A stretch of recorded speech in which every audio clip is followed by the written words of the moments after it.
I used to do lots of things.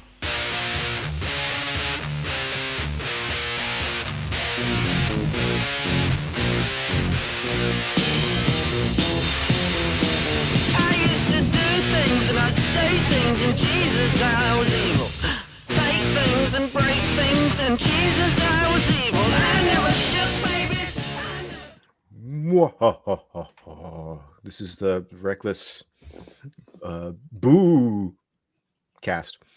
That's pretty good. But this is the last installment because we're recording this on Halloween too. So we are recording this on Halloween. Happy Halloween, Joe. Happy Halloween, Benjamin. Do you get trick-or-treaters? No, because no. It's I think there's just too many like police helicopters Right. scoping the area. Rabid meth heads. Yeah. Do you remember when I was there and we were coming back from the bar and some woman just like accosted me? I was like, "Give me a hug," and I was like, "No, get the fuck away from me." You remember that? No, I don't. Oh yeah, it was you, me, Pat. I don't know if and History Man was with us, right? Yeah. Why Alex? I don't know why. If Alex was still there. Yeah. But yeah, we was across the street, like, "Give me a hug." I was like, "Get the fuck away from me." Anyway, yeah, so I can see why you're not in the most kid-friendly trick-or-treat neighborhood. I'm annoyed because apparently trick-or-treating has changed a lot. So like when you're young, as in like 20s, early 20s, you kind of just lose touch of like family stuff, I guess. Yeah. Sure. Like I'm never around kids. None of my friends had kids. So like for a long chunk of time, I'm in college. I'm not like, and then I moved to the suburbs. I'm in my late 20s, early 30s. Like buy a bunch of candy.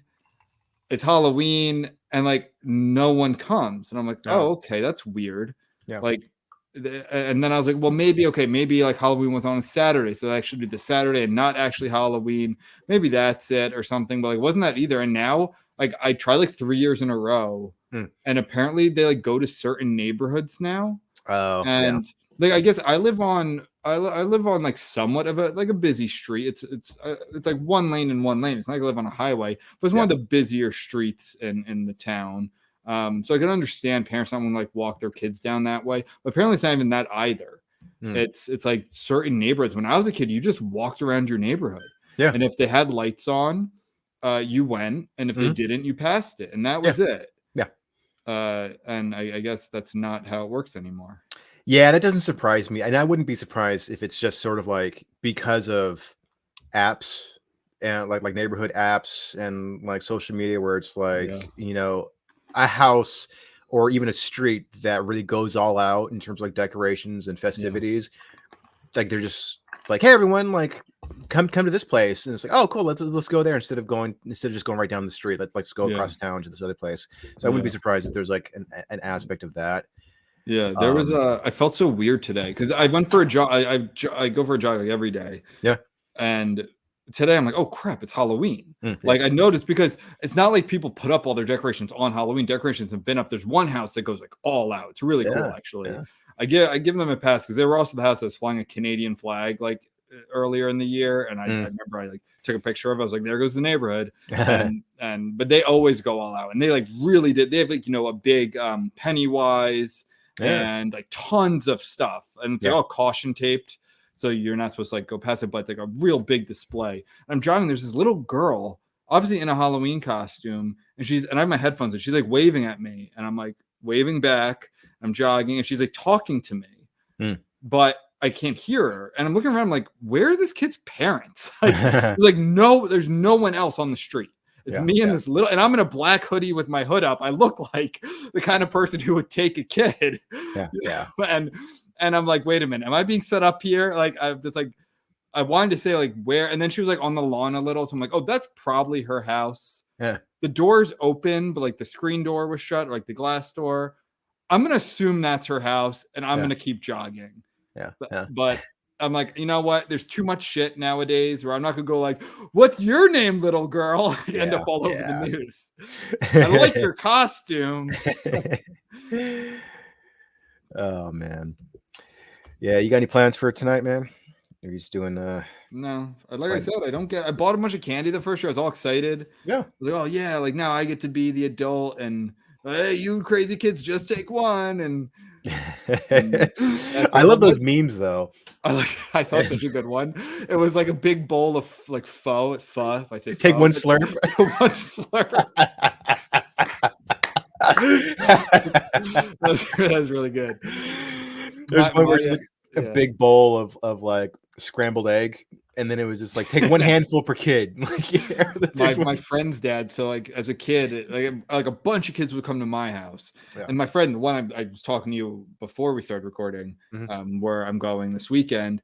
Like he's still in his childhood house, and his dad. So we would go to my house, and like literally right next door was his house. So like when we'd go to trick or treat, we'd stop at his house first, and his dad would open the door, and he'd like be handing out cans of cream corn and stuff. He'd be like, "Oh, you kids, I hope you enjoy it this year. Just take one." Like beans and cream corn. Good memory. Like peas. So I had this one part of my family, kind of distantly related, like my dad's second cousins or something, and I guess. Like they were like half Mexican, half white, but they weren't like, like the good kind of white, like the fine, upstanding European white. This was like Polish. Worse, they were like trailer trash white. So they had like the worst elements of like Mexicans and like white trash. Yeah. And so like, was this Texas or California? California, and they didn't live that far from us, but we just, I mean, like they lived probably like 7 minutes away from us, but we just never saw them, and we never invited them to family things. And so like it was one of those things where it's like we would go like years without seeing them. And once in a while we'd be like, hey, we haven't seen them in a while. Like they don't live that far. Maybe we should stop by. Or we would, so this is one of and then we would be instantly reminded of why we don't see them. Yeah. And so one year is for Halloween, and we are coming home after like a nice night of trick or treating. And so, like I said, they live pretty close to us. And my mom was like, hey, we haven't seen that side of the family in a while. Let's go. Maybe they're doing something for Halloween. Maybe let's go see. Let's just stop by. So we did, and we didn't get out of the car. We just drove by, and here's what happened. And the reason why we didn't park was because so they were active that night, but instead of handing out candy, they're like, oh yeah, we don't have any candy, but we've got soda. You guys want to have cups of soda? So like handing out plastic cups of soda to like kids. And my dad's like, no, let's just keep driving. Cups of soda to kids. And we're like, no, let's just keep going. Let's go home. Do you know what was cool? The Arizona iced tea man. Arizona iced tea, the company. Yeah. He lived in my town. It's funny. Arizona iced tea. There's this Italian guy from New Jersey, by the way. It's not Arizona. But I love them because they do that whole thing where like it's like been $1 forever, like the can or whatever, and they actually like get pissed off. They're like, you cannot raise the price for this. Anyway, they lived in my town, and he would give out like big things of Arizona iced tea. Oh, that's cool. That's like the big cardboard, like the big rectangle boxes. Yeah, that's cool. But that's unfortunately not really doing anything. But now that Morgan, my wife, she decorates a lot more. I was more of just like a wreath or a pumpkin guy, like put a little stuff out. I'll be a little festive, but now we got a lot of stuff. Yeah. Oh, that's cool. Nice. Yeah. We have nothing up. I've just been too busy with stuff, but I might go. You've been to Highland Park, so there are a lot of bars here. So I might meet up with a friend. Go to the La Cuevecita. Yeah, that's a cool place. So I might at least stop by there, grab a couple drinks with a friend. That's where I'm drinking a lot of hard booch. Yeah, that's right. Yeah, on tap. It's good. Yeah, no, I drink kombucha like 3 times a week. I'm drinking. It's not kombucha, but it's hard tea. It's pumpkin chai. So it's not very good. But it's but I do love pumpkin ale, but I just couldn't find it at any of the liquor stores or grocery stores. Really? Yeah.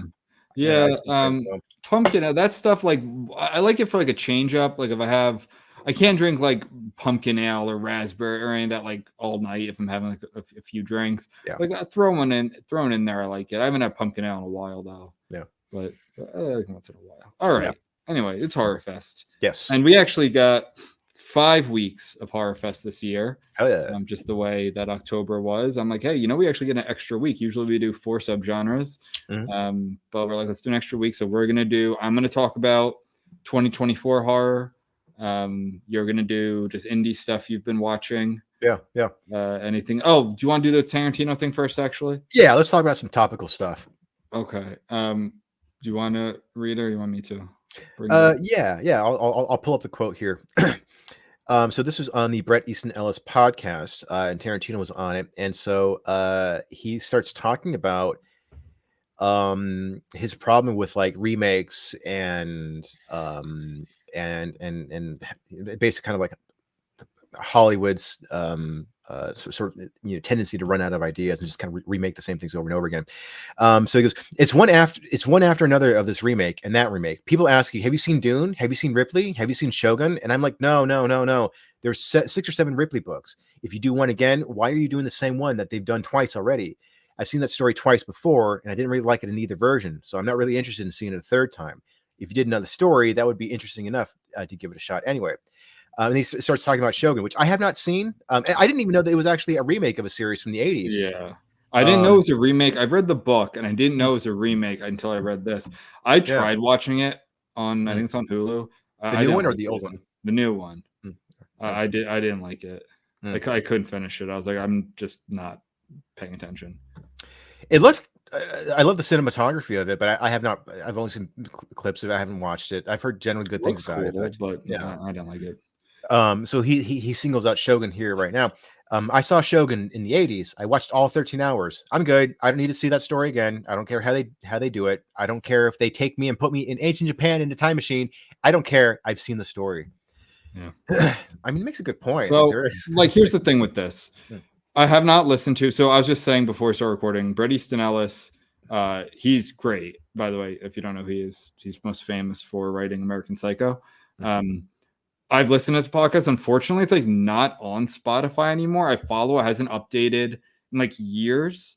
And there's like one update, I think, when what's her name passed away. Oh crap. Joan, not I keep wanting to say Joan Rivers, obviously not Joan Rivers, but the woman who wrote Slouching Towards Bethlehem. I don't know. Someone's like, you idiot. You should know who this is. That's why we leave out information to increase. Joan Didion. That's it. Joan Didion, obviously. Wow. Yeah, great writer. But anyway, so like that's a great podcast. I guess you have to pay for it now or something. I don't know. I'll look into it. I follow so many podcasts. But this is where he said all this. I didn't listen to the pod, so this is variety. Listen to the pod, but we're just gonna go off what's written here. Now, what Tarantino's saying, it's like I do agree with it. I get it. One. I want to say I mostly agree with it. One, I just don't think this is the movie to take this stand on. Like to bring this, like Dune is exceptional. Right. Like it's so goddamn good. Especially the second one is so good. I mean, it was an experience. I saw it in theaters. You see, like it's one of those movies I like go watch in the theater, watch in IMAX. It is so good. It's so fun. And like I get it was made in like David Lynch made it in the 80s, and it was kind of weird. And I think some people have a soft spot for it. This is completely different. Like this is a different vision. It's a different storytelling style. Like so while I agree, because what he's saying in the end is just like I'm tired of the remakes. I'm tired of like the dipping in the well. It's like this just isn't like Star Wars, for instance. There's so many spin-off shows. There, of course, was the new trilogy. It was all like that. I get it more. Sure. Or it's like, okay, there's going to be another Disney Plus, series for Star Wars. Fine. I get all of that. Even Shogun, like, okay, Shogun, that was like 40 years ago now. But I get that. But Dune just isn't the move, like, isn't the series, isn't the IP to take this stand on. Right. And I feel like he's almost just being incredulous and should just like watch it because he's someone who like loves movie making. Yeah. And this is one of those movies where like this is a feat of movie making. This isn't just some cash grab. It's straight to streaming because people like Japanese shit or people like Star Wars shit. Like so that's I get it, Quentin, but I think you're missing out. I will say I definitely agree with your take there. I will say just to defend him a little bit, because the frustration of remakes is that it seems like this starts to turn off people more and more from movies. Like, I mean, there have been a lot of movies that did not need to be remade. There was one that and it flopped. Agreed. And it was just sort of like, yeah, but the original was classic. Why the fuck? So there's this one movie. So for example, it's probably not the greatest example, but it was like I think it was just called Overboard or Gone Overboard or something like that. It was a Kurt Russell, Goldie Hawn romantic comedy from the 80s, and they remade it. I don't know, like 5-6 years ago, and it flopped, and nobody remembers it. But it did seem like this had Kurt Russell and Goldie Hawn. Why the fuck would you, like, they're an iconic couple? Why would the fuck would you remake that? It was a hit in 1987 or whatever, but it's like, and then the movie came out and then it flopped. So I wonder if at the very least, what Tarantino, like I said, I agree with what you're saying, but I wonder if it's almost like, yeah, Hollywood, keep doing this. People are gonna get tired of you trying to like cash cow, like milk every single fucking cash cow. At some point, you need to come up with something new. That's again, I agree with it for most stuff. But it's like Dune is just not the movie to make this stand. Like Dune should be the exception to this. Like also, that's how good it is. And I'm sorry, the original Dune, I know you love David Lynch. I want to watch that one. Like I'm sure it'd be fun in its own way. But like it's not some pillar of sci-fi. Right. Like Dune, this Dune is going to be a pillar of movie making that is not like, it's not Marvel. It's not like, it's still blockbustery movie. And to be honest, like, Quentin Tarantino, he is one of the few people, he's one of the few directors who people will just go see the Tarantino movie. There aren't many. And like, we're cinephiles, we're like movie guys. So like, we might be different, but the average American, like, there is a handful of directors who it's like, they're going to see the Fincher movie. I don't even think Fincher has that. I think he has that pull for us. Like, I'm going to watch the Fincher movie, but I don't think the average American will. Tarantino, I think the average, at least the average American male is going to see the Tarantino movie. And so like, he, like, I get where he's coming from for that. I don't know if it's self-serving, but, and maybe he's frustrated. It's like, I make these original movies. Right. But and like, look, we've done whole episodes on Tarantino. We love him, but like his movies, while they're not remakes, they are like very, very much inspired by real movies, whether they're spaghetti westerns or kung fu, crime, or blaxploitation, right? Pulp Fiction, like Pulp it's Fiction. It's called Pulp Fiction, like exactly. So of course, that's not the same thing as remaking a movie, but I just like Dune 2 was so good, and I really liked Dune 1. Like I think I give it like an 87. That's a 4.5 stars. It's really good. Dune 2, I give it 98. Like I loved that movie. That was so exciting. That was so much fun. I think the other thing too is that Tarantino is enough of a movie guy to know about the circumstances of David Lynch's version, because David Lynch refuses to talk about that. He hated the experience of making. Oh, I didn't know that. No, well, I mean, he loved. I shouldn't say he hated making it. He was a fan of the books, and he wanted to do a series. He wanted it to be a franchise, but there was so much studio interference, and they cut up the movie. So he disowned it. So he's like, I want nothing to do with it. Don't talk to me about it. It's too painful. I'm not going to see the new one. I'm sorry, but it was just. And it's actually kind of relevant, and because we like to do our segues. Alejandro Jodorowsky wanted to make it initially. I have heard about that. So and I won't get into that, but it seems like while I largely agree with Tarantino's stance on Hollywood's tendency to just constantly remake movies, at the same time, he should be enough of a cinephile to be like, okay, they blew it with the first one, and not David Lynch, the studio, like the Hollywood system fucked up with the first Dune. Sure. And they got in the way of a visionary's vision for that film. Oh, cool. Denis Villeneuve, he's done some good stuff recently. It seems like Hollywood's finally going to take this seriously. So hopefully this version, this time around, like they actually do a good adaptation of it. So you would think that Tarantino of all people would be like, okay, I don't like remakes, but maybe this time Hollywood is finally going to like allow a good director to have his full vision and step out of the way.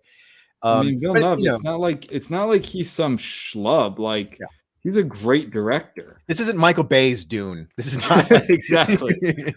I'm pulling up. Also, it's funny you say that about David Lynch, because I was listening to a pod today about Seven, and I only got to listen like 15 minutes or so. But the same thing with David Lynch. So 1995 Seven. A lot of people love that movie. I haven't seen it in a while, but he hated it, and it actually it's not that he hated the movie so much, he hated the experience, where he said apparently he didn't read another script for like 2 years. Wasn't that Alien 3? Wasn't that?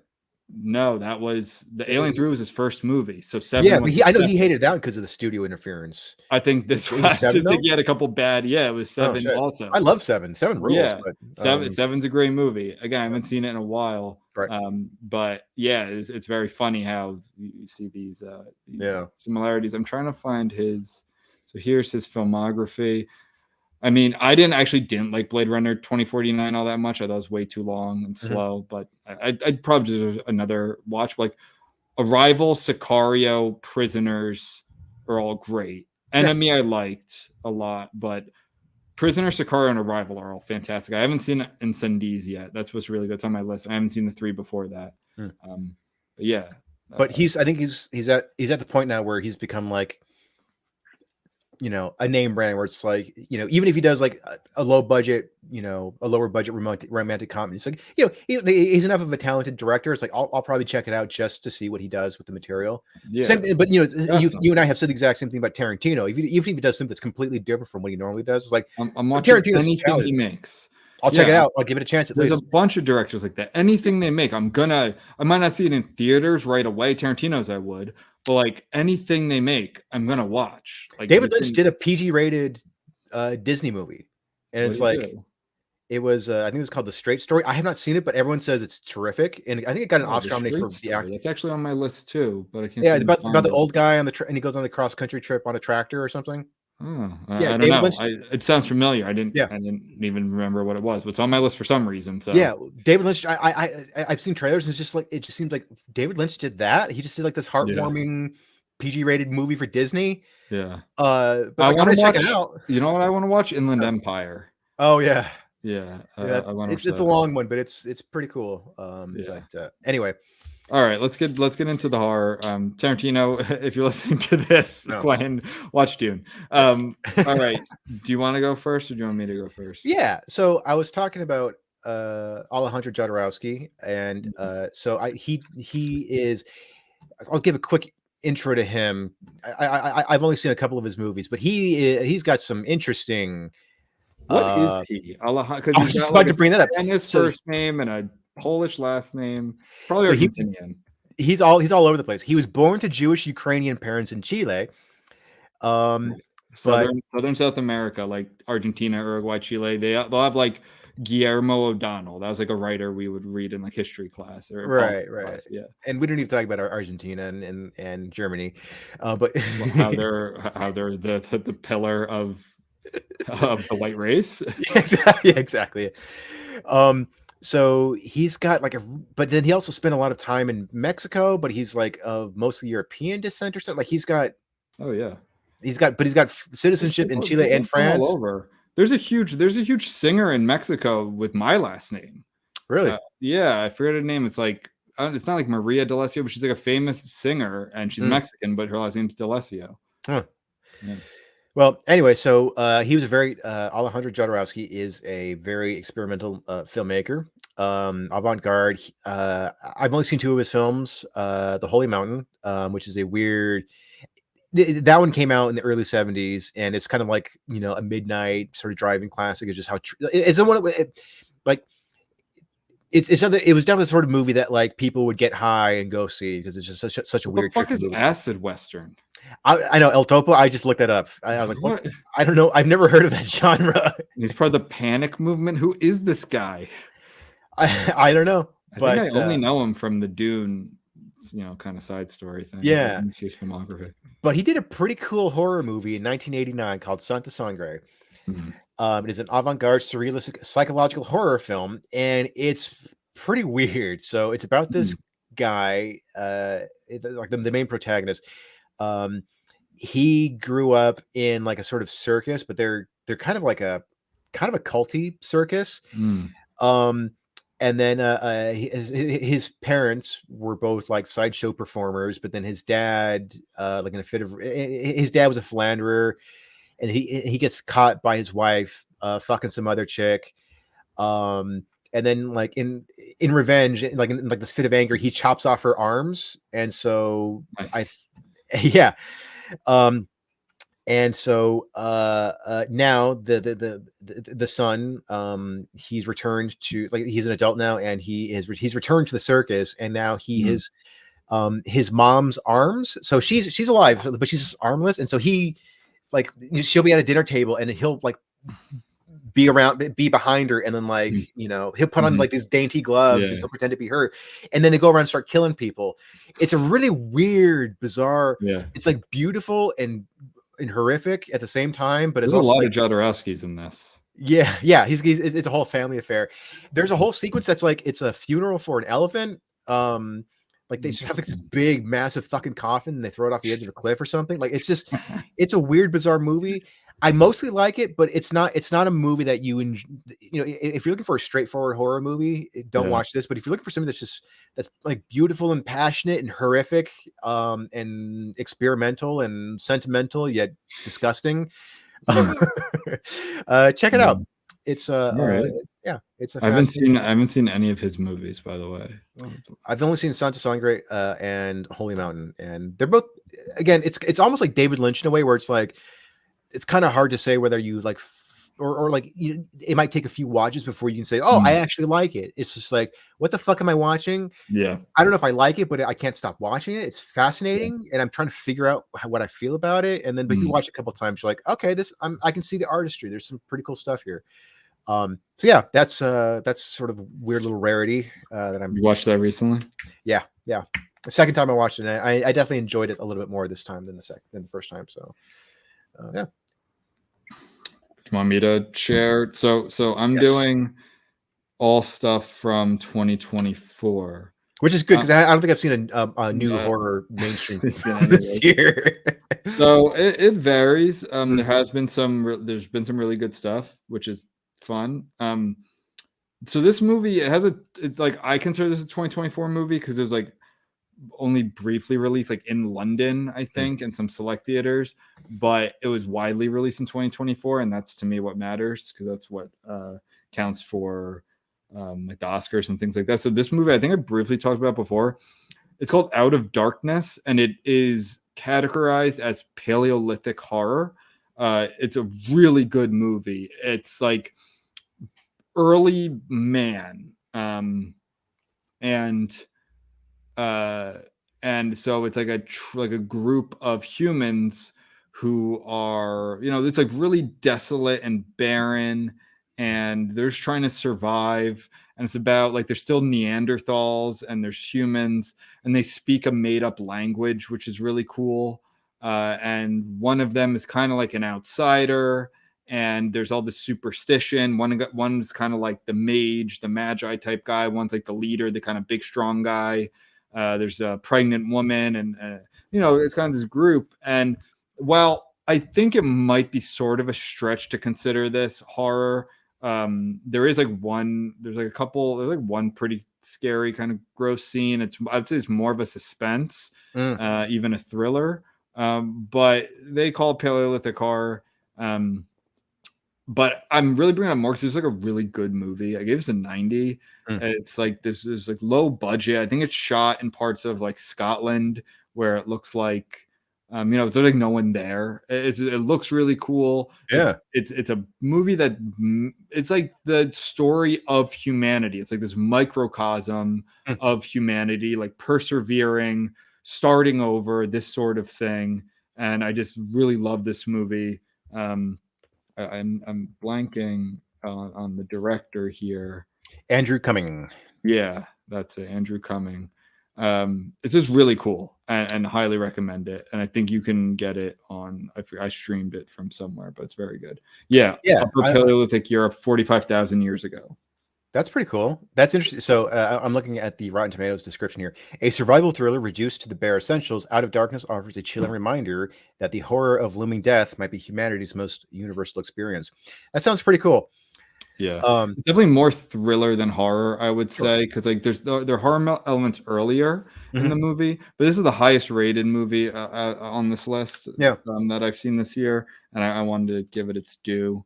So this reminds me a little bit of a quote from John Carpenter. He was asked in an interview why people love horror movies, and not just horror movies, but just why scary stories have been around forever. Yeah. And he pointed something that was kind of interesting. He said, I think horror, like the horror story, was probably one of the, if not the first story ever told. So he's like, imagine like a group of like very primitive human beings.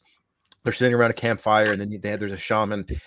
And then he says, there are two types of monsters. And he points to like a dark forest, and he goes, there are monsters out there. And then he points to the crowd around him. He says, and there are monsters here. And so he points like there's just something very primal about horror stories of like, whether it's like horror of the unknown, horror of the unknown, of going into a new place and being hunted by something that you don't know, you don't understand, or it's the horror of the person next to you. You think you know them, but then they reveal a dark side that you don't. That you didn't know about. I mean, it's a primitive fight or flight, right? Like it's a lot of horror. It's like, unfortunately, a lot of horror, especially stereotypical, would be like stupid flight, like making bonehead decisions about running away from the slasher or whatever, the monster. But I think like that's one of our most base instincts, and a lot of horror kind of plays off of that. So a friend asked me a while back why I'm so fascinated with horror, and it's like, besides just the fact that I just think it's cool, but it's also like there is a quote from one of my favorite screenwriting books. I usually have it around here, but anyway, he was fictionalized in that movie adaptation. Robert McKee, yeah. And so I love that scene. He's a real guy, and he wrote this this terrific screenwriting book, and he's talking about like the difference between character and characterization. And his characterization are like the superficial aspects of a character. So it's like their age, their gender, their sexuality, their are they religious, are they political, are they whatever hobbies, interests, how they dress, how they talk, whatever. Those are all superficial elements. Character, but true character, he says, and I'm kind of paraphrasing here, but he says true character is revealed in times of stress. The greater the stress, the deeper the revelation. And so I think that's why that's a big part of why I'm so fascinated by the horror genre. It's like you're seeing people pushed to their limits, their emotional limits, and seeing them exposed to, and like you said, it's fight or flight. It's like, what are they going to do when they're faced with the unknown, and whether it's like a physical threat or an emotional threat or a psychological or a spiritual threat, what do people do in that? And so like, I think that's a big part of why I'm fascinated with horror and writing horror. I think that's also just, why people love horror in general. People, whenever they see a movie, that they always go, I wouldn't do that in that situation. It's like, you don't know actually what you would do in that situation. So I think, I think it's fun to be scared. I think that's part of it. It's why there's all different types of scares. Thrill, like what's horror and thriller a lot of times are kind of combined. Like it's why people like roller coasters or haunted houses or Halloween, just like the atmosphere about it. I think it's instinctual too. Like it's also invasive. Like a lot of horror is very very invasive, and it's people breaking into homes or attacking on the street, or even like Nightmare on Elm Street, like invading your nightmares. Like it's really kind of, and that's like very cerebral. And while there's a lot of dumb horror out there that is more just like fun, like bloody fun. I also think horror can be can sort of be an outlet. Like I don't believe that the violent video games that creates violent people. I don't think that at all. But I think that it is a way for people to depict some of our most like basest instincts, and and in somewhat of a healthy way. Absolutely. I mean, so rubbernecking exists for a reason. Like people generally don't like get off on seeing like mutilated corpses, but at the same time, if you see a car accident on the side of the road, you're gonna look. It's just so you're right. I think there is something about an outlet of like, so I know he's not exactly popular on this podcast, but Stephen King has a great quote about people's attraction to horror. He said it's something along the lines of like, it's a rehearsal for our own deaths. It's like it makes like we all kind of fear like, oh, what happens if I get into a car accident or I get mugged and attacked in the street? Like when you watch in a movie though, it's almost like, okay, I feel a little bit more prepared for life. Like you're exposed to something horrific in a controlled environment. So I think there's something to that. So getting back to the concept of like the primal elements of horror, this is actually kind of a good another good segue. So a weird little experimental horror film that I watched recently is Begotten. This came out in 89 or 90. It is directed by E. Elias Merhige. He's not exactly, he doesn't have like a long filmography, but he did one of the few sort of major films that he did is Shadow the Vampire, which I've talked about on this podcast before. I'll talk about that one real quick. That's not my main entry, but Shadow the Vampire is a really cool one. So Shadow the Vampire. So have you ever seen Nosferatu, the original? I have not. No. It's pretty cool. It's worth checking out, and I think you can see it on YouTube. Yeah. I think it's in the public domain. But anyway, so that movie was an unofficial adaptation of Bram Stoker's Dracula, and it was kind of a great example of German expressionism. And so there was this rumor for decades that the actor who plays the main vampire in that one, I think his name is Max Schreck. There's this rumor that the reason why his performance was so good was that he was a real vampire. And obviously that's not true. They didn't have IMDb back then. So people could have just looked up, oh, he's done 30 movies. Like he's not a vampire. But what this movie does, it actually kind of does what Amadeus does, which is like, let's take a rumor and let's treat it like it's real and let's like fictionalize it. So the movie is it's kind of it blends fact and fiction. So it's like it's like, hey, this is the making of a classic horror film. And so they got Willem Dafoe, and he actually got an Oscar nomination for this role. He plays Max Schreck. He plays it's Willem Dafoe. Yeah. Okay. And so he plays Max Schreck, the actor who plays Nosferatu, as if he was a real vampire. Yeah. And so what's his name? John Malkovich plays the director of the film, F.W. Murnau, I believe. And so he found out about this real vampire and cast him in the movie, but he didn't tell the rest of the cast and crew. So he's like, okay, I got this amazing actor to play Count Orlok, but we can only shoot at night and we can only shoot in his castle. I like that. I got to see this. What's this movie called? It's called Shadow of the Vampire. It's cool. It's not I wouldn't say it's a straight up horror comedy, but it's got like a very dark sense of humor, like this director who's duping his whole cast into working with a real vampire, and he starts kind of gradually devouring the cast and crew. But and it's like the director's willing to do that just to make this classic movie. Of course, directors are brutal. Yeah, so I can bring that up in a movie. But go ahead. Yeah, but anyway, so that's the only sort of major film that this director did. But anyway, so getting back to Begotten, it is a weird movie. It was shot in this super high contrast black and white. The first half hour is really cool. It drags. I think this should have been. I think it's kind of like the Skinamarink thing where it's like, if this was a 30-minute film, it would be much cooler, but it just keeps going. But it's one of the more, just look at it real quick. Just look at the main image for Begotten. Yeah. You'll see this figure and it's pretty bizarre looking. It's pretty unsettling, I think. 1989. Yeah. So there's this extended sequence of this sequence, and it's even creepier, because it's like this stark black and white. The VHS cover. Yeah. So that they dominate the opening sequence, and it's like this weird twitching figure, and they start stabbing themselves and pulling out their innards. And there's also some weird graphic sexual stuff in it too. And I'm watching the film, and it's just a series of bizarre close-ups of nature and bugs and weird stuff.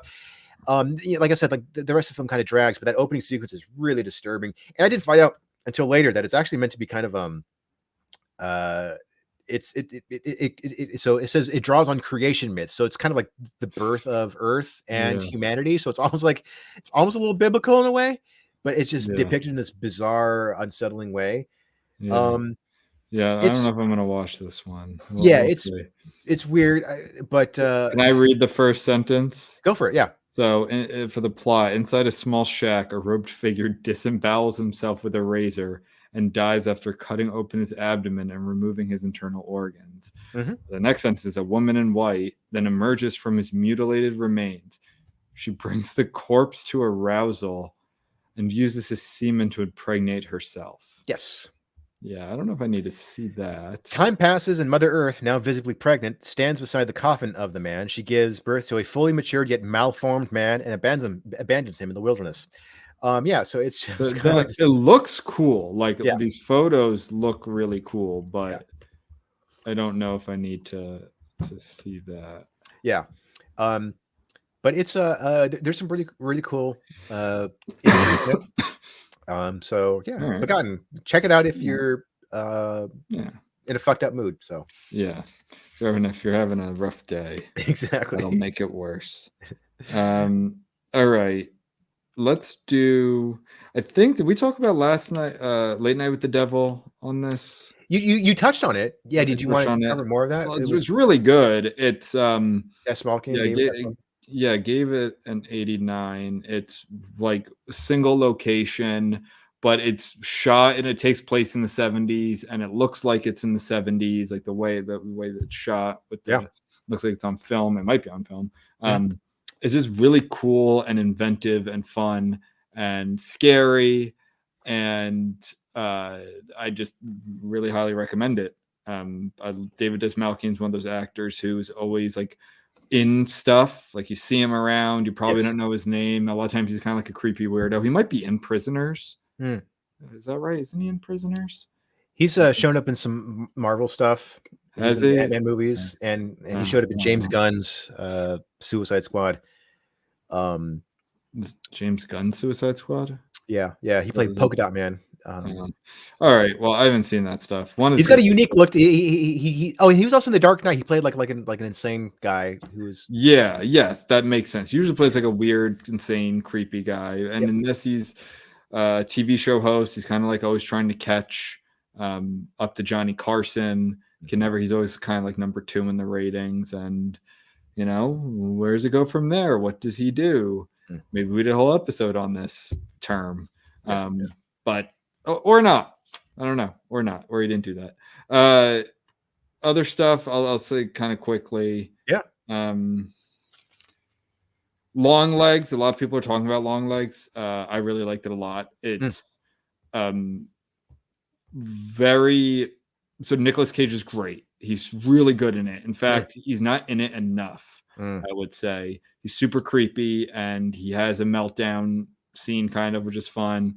The movie honestly it's like a little too short, I think. And I think if it gave it more time, if the movie had more time, they could have done but I don't want to spoil stuff, so they could have given a more logical or grounded reason for why these murders were happening. I'll leave it at that. It's not very satisfying how it's happening. The movie, it's obviously very much influenced by a Silence of the Lambs.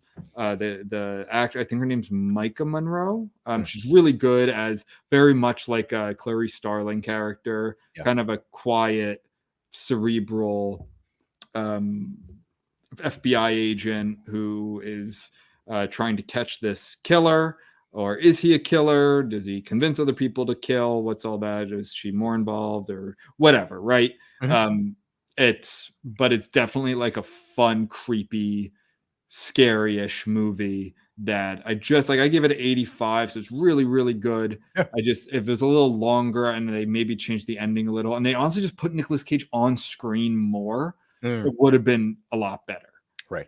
Yeah, he has really cool makeup in it. He's freaky. Like, if you didn't tell me it was Nicolas Cage, and maybe if he didn't have like a kind of a typical, let's say, Nicolas Cage scene, which is good, like I mean that in a good way, I might have not even thought it was him. Like I knew it going into him. Obviously, people talking about it, but if it was just like blank slate, watch this movie, I probably wouldn't have thought it was him if it wasn't for the previous knowledge and that one scene. Right. So that movie, Long Legs, was written and directed by Oz Perkins, who is the son of Anthony Perkins, most famous for starring in the Psycho films. Oh, really? Yeah. Nice. Well, what I like about Long Legs is that it does that thing that I always talk about, how much I like when like one artist or band or musician does the score. And this is actually his brother. His name's Zilgi is his like stage name. He's Anthony Perkins, not Anthony. Maybe he's Anthony Perkins actually. I forget, but he's his brother. And the score is really good. The movie's like, it's one of those movies where there's never like a moment of levity. Right. It's always kind of like tense. Right. And it's never like, oh, she goes on a fun date, or like there's the guy who she's trying to have a normal life. It's like none of that. It's like this is about catching this killer. It's dark, it's creepy, it's unsettling, and it never tries to deviate from that. I enjoy movies like that. At least when it's done well, but like when a movie is just unbelievably just bleak and just really dark, like like one of my favorite horror movies ever is Hereditary, and it's just like, even when there's a scene of like, a family sitting around a table, or like, the mom's going about her she's running some errands, it's just like, you just kind of feel like something bad's going to happen. This is not like, oh, she's gonna have a fun, goofy encounter with somebody. So Oz Perkins. So he's been gradually building a name for himself in the horror genre. So as a writer, he wrote Removal, Cold Comes at Night, and his directorial debut was The Black Coat's Daughter. I have not seen that one. Yeah, I haven't seen that either. It might be on one of my lists, like on one of the streaming services. I've heard generally pretty good things about some of his earlier films. I Am the Pretty Thing That Lives in the House. The one that I have seen that I thought was pretty cool, which again is like this very bleak film, is Gretel and Hansel.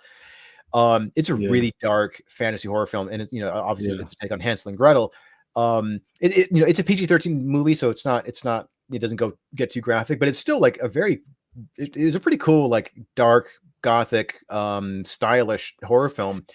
It wasn't, I didn't think it was amazing, but I thought it was like, for a PG-13 movie, it was like a pretty dark movie. I was like, yeah, all right, like this feels like a pretty intense film. Those are like all movies I've heard of, and I just haven't.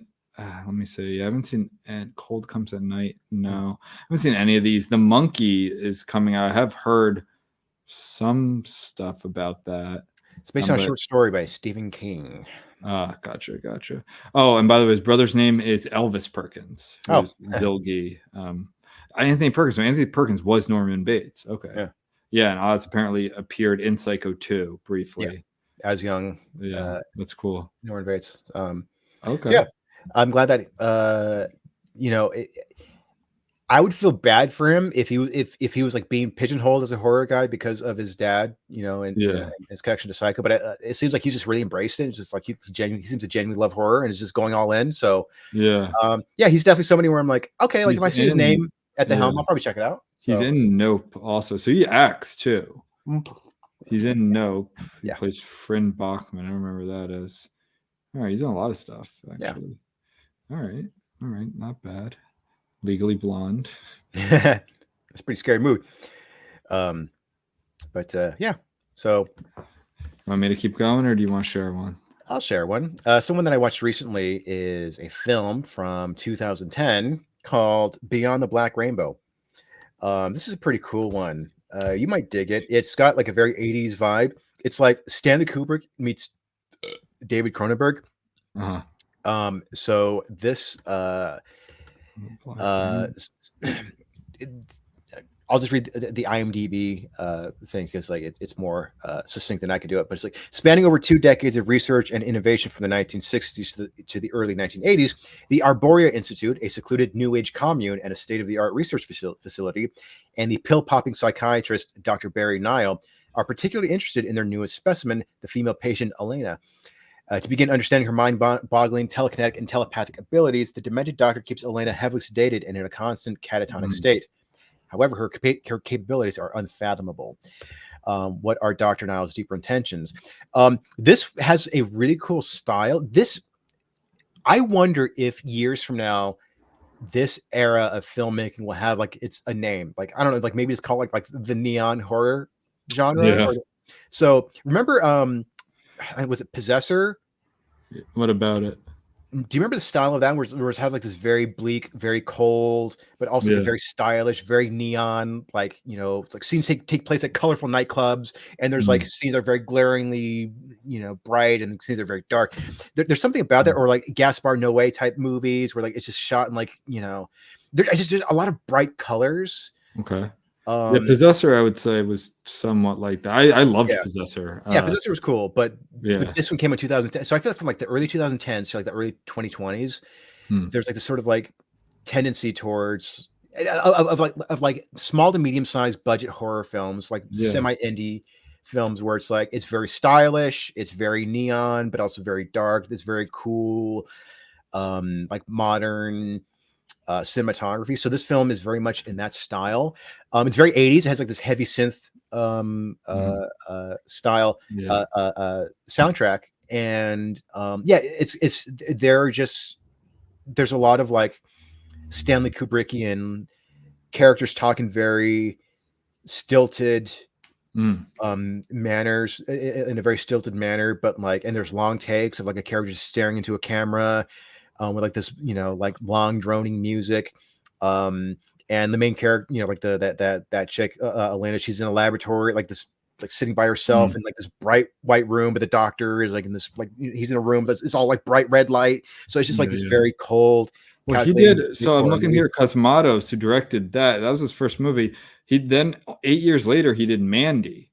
Yes, Mandy's very much in that style too. Yeah, like that's what I was thinking, because I just watched Mandy for the first time like this summer, or maybe it was like 2 months ago. Yeah, I can't remember exactly, but I saw Mandy. But it's crazy. He's only directed 2 movies. Yeah, and then he's doing Flesh of the Gods is coming out. Yeah, Mandy's another one of like that sort of neon look. Yeah.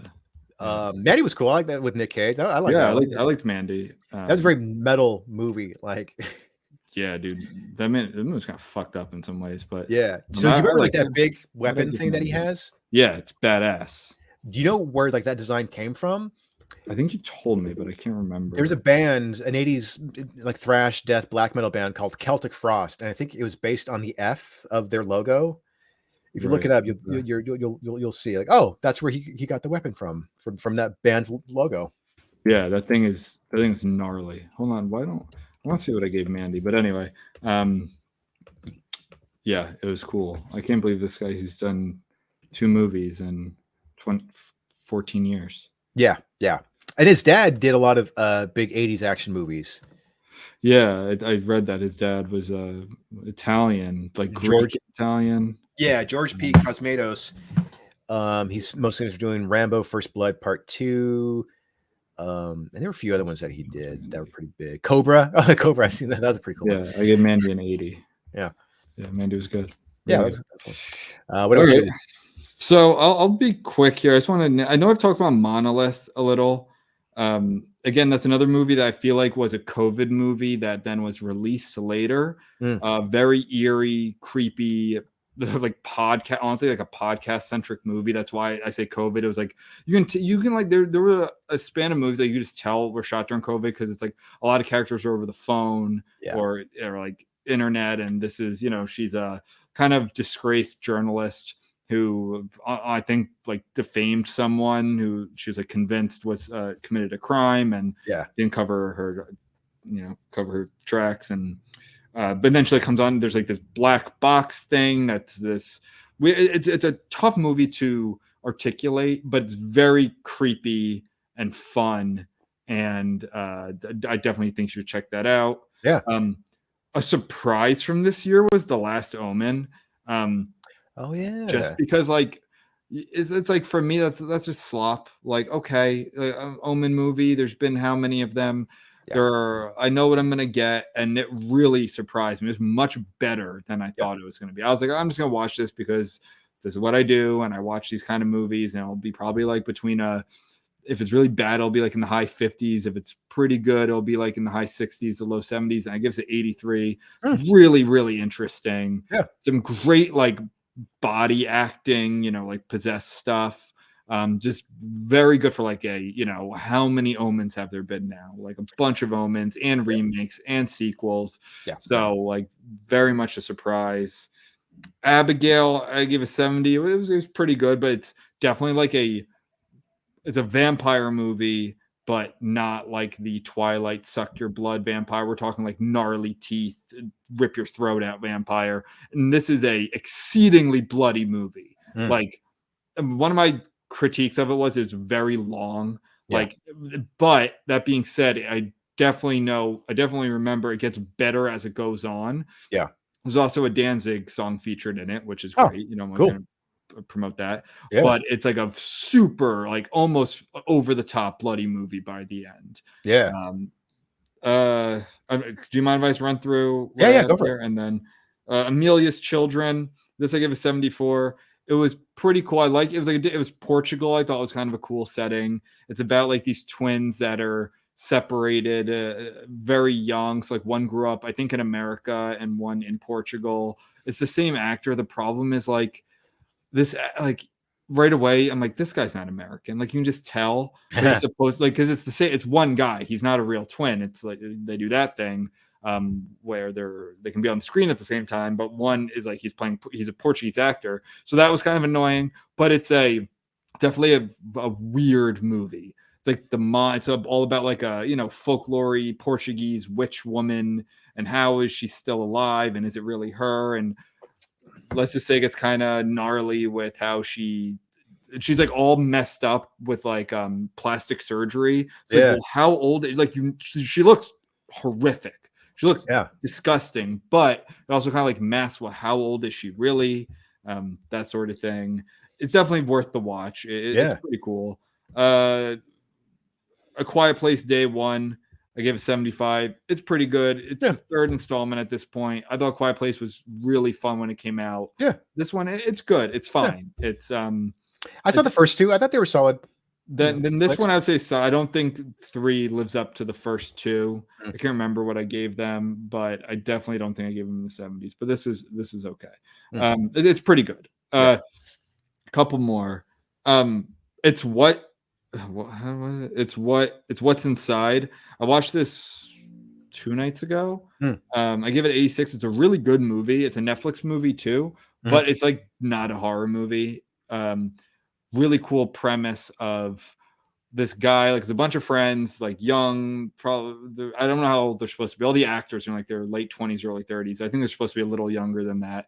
But they're like meeting up at one of the rich kids' house. One of them's getting married, and they're just like kind of hanging out to party. And then an old friend shows up who they haven't seen since college. He goes out to where you're from to like be a tech bro, and they haven't seen him in forever, but they invite him anyway. They're like, he's not going to come, and he shows up, and he has this device that it's very like analog, but you like attach, nodes or whatever to your temples, and you can literally switch bodies. So it's a body switch movie. And they play a game. It's like, well, I go in Jane, and Jane goes in Tom, and Tom goes in Mark, and it's like, and of course there's a lot of envy and jealousy and sexual attraction and all these other things that kind of play out. And it's very, very cool movie.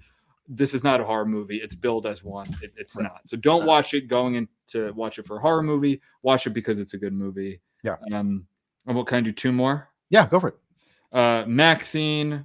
This is my disappointment of the year. The third in that series. The third installment. It is set up so well. Like, I mean, the marketing, because the first I liked X a lot. I thought Pearl was excellent, and Maxine. It's like it's her character from X. It's in the 80s. It's 1985. It's LA. So it's all that style, and that's done really well. It's Richard. It's the Night Stalker, Richard Ramirez.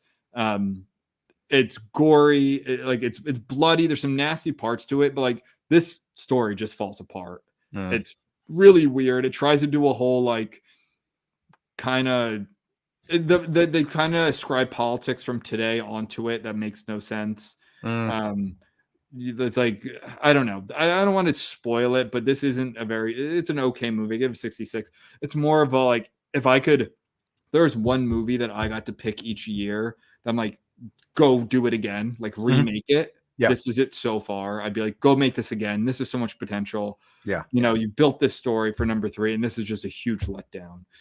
And lastly, this movie is very, very cool. I watched it last night. It was my last movie. So this book ended my HorrorFest of 2024. This is a Norwegian movie called Handling the Undead. Apparently it was a novel. And what I'm going to say here, my last line of my review was, this is like, rarely do I go and read the novel after I've watched the movie. I will hold off on watching movies to read the novel first. I'm doing the opposite. Like, I put this book on my reading list because this movie is so interesting. It's a zombie movie, but it is like the opposite of 28 Days Later zombies. Basically, they're like old school zombies, and I'm gonna put an asterisk on that. They're like old school zombies, more just like mindless, but they do come up. We're talking, this isn't like a virus spread. It's like, no, these are people who were deceased, who came out of their graves or out of the morgue or whatever it is, out of their hospital bed, and they just kind of exist. So it's a lot more about the humans, the mourning, the grief, the jubilation of the person being there, but they're not themselves. Now, if it was just that, I probably wouldn't have loved this movie as much, because like that can get old quick. Like, we get it. Like, in the end, this is a zombie movie. The last 30 minutes of this movie, let's just say, gets into more familiar territory. It gets a little creepier, a little nastier, and honestly heartbreaking. And it's a really, really interesting, like, we did the zombie subgenre on the last year's HorrorFest. Like, this is one that I'd like to put in that canon, where it's like, it's unique, it's very Norwegian, it's like very dim and dark, and I'm like, I think if there's any color in Oslo, you don't see it here. It is Oslo. It's with actors. There's this one actor who now I've seen in 3 different movies who's Norwegian. His name's Anders Danielsen Lee, or Lie, L-I-E. He's in another zombie movie that I loved, which is called The Night Eats the World. Where I think he's playing an American or a Brit, but it's in Paris.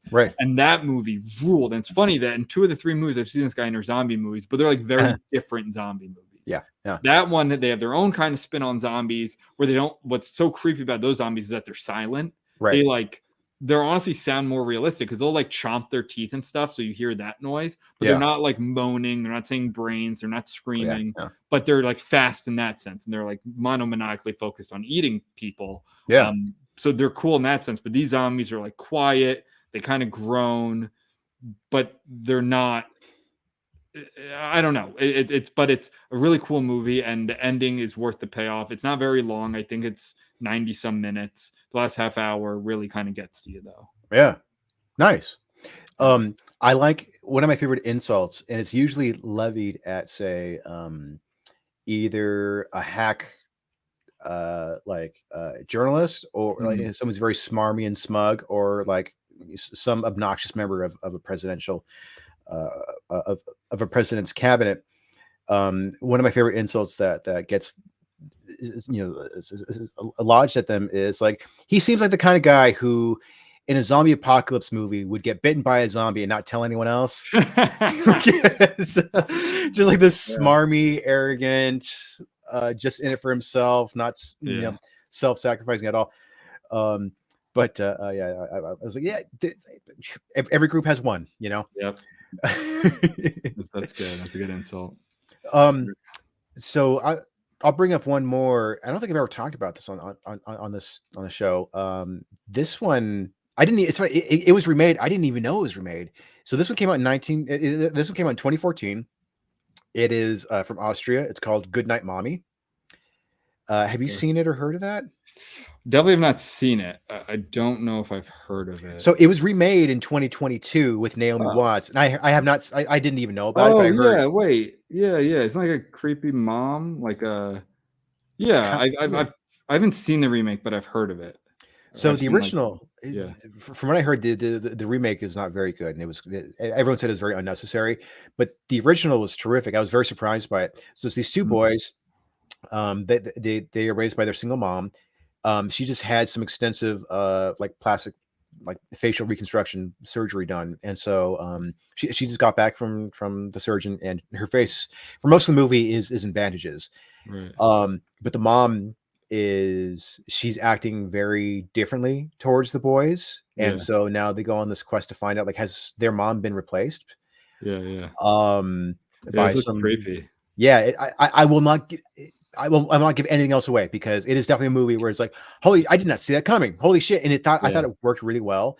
I don't want to say anything else, but it was a very I'm gonna watch dark, suspenseful, psychological horror film. And I love I just love the idea of someone who and care a lot about has been replaced, and you're not sure how or why, but you don't know what to do, because there's someone that you love, so you can't just like call the cops and be like, hey, my mom's treating me differently than usual. And just seeing the lengths that the boys go to try to find out what happened to mom, if anything happened at all. And so I'll just leave it at that.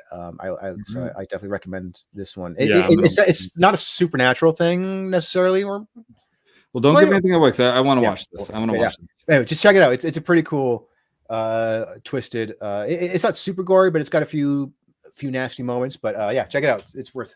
We're here for the nasty moments. All right. Well, that was HorrorFest 2024. Yeah, it was a good one. Yeah. All right. It was a lot of fun. So, but yeah, you know that Ben and I love horror movies. So if anybody has any cool recommendations, send them our way. We'll talk about them. We'll watch them. We'll talk about them if we've watched them. If not, we'll watch them.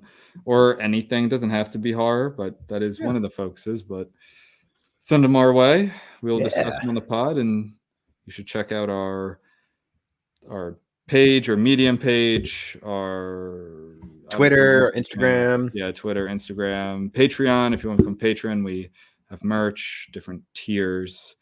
And that's about it. Yep. And so yeah, since today's Halloween, like it's Halloween, so have a happy Halloween and happy HorrorFest, Joe. And you too, Benjamin. Everybody stay reckless and stay spooky, okay? Fight the crits. And fight the ghosts.